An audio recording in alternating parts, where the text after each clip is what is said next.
boke serikali ya Kenya Kwanza niko bayasokire na komochige tambo kirokie gati abanasiasa gutumika bobe abasaya nemo naseme sangerekano ya siasa bagukwana hasumo igabwe gosori oyane kiwase county ya Trans Nzoia buri tkuligoro muigabo igo oikerane tuno mwaziri oteneto borendi bwe mayense mushimo niko bono batebire umurayonde bwensi orache koene kya chibura buru na gutumika abasaya senchirembe nigarache ko mukiriwe getambo kiregetindikeri chiko. Kuna mwanaume alitufanyia biashara miaka nyingi. Wakati alikuwa regional commissioner kule Rift Valley, huyo mwanaume alifanya biashara na damu ya watu wetu. Huyo mwanaume walikuwa wanapanga na Matiang'i operation Ndoko, operation ya uongo, kudanganya serikali ati kwamba wanamaliza uhalifu kule kwetu. Na sasa ile pesa walikuwa na kwa serikali yote ndio walikuja kufanyia naye campaign hapa, ndio mkachagua hawa kama governor. Babu, wewe au kuangalia kabila. Kama ungeangalia kabila, ungechagua Wakalenjin peke yao, uache zile makabila zingine. Lakini umeleta jamii zote pamoja ili hizi jamii zote ziweze kucheza pamoja, waishi pamoja.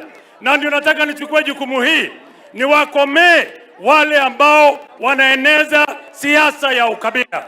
Siasa ya ukabila katika taifa hii haiko tena. Jamii ya Waluhya, jamii ya Wakisii na majamii zote ziweze kuishi pamoja, tupange Kenya yetu pamoja na tupange kazi zetu pamoja. Trans Nzoia imebaki nyuma kwa sababu ya siasa ambayo haiwezi wasaidia.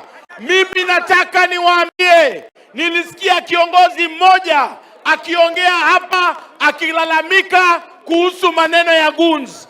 Wewe Waziri Murkomen, hawa watu wanalalamika kuhusu guns, wako na security. Wewe kuko na security, umepewa na rais wa Jamhuri ya Kenya, unahitaji guns ufanyie nini? Kama tunataka kubadilisha hii Trans Nzoia na Cherangani ikuwe ni sehemu ya amani na watu wakae kwa umoja. Mnajua tulikuwa na shida hapa town, hapa Matisi, hapo hospital ward na sehemu kadhaa hapa Kitale town.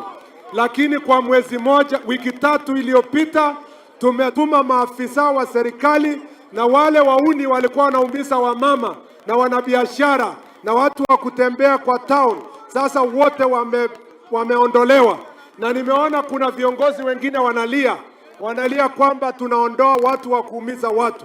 I am telling them the time of using young people to cause violence, to cause insecurity is over.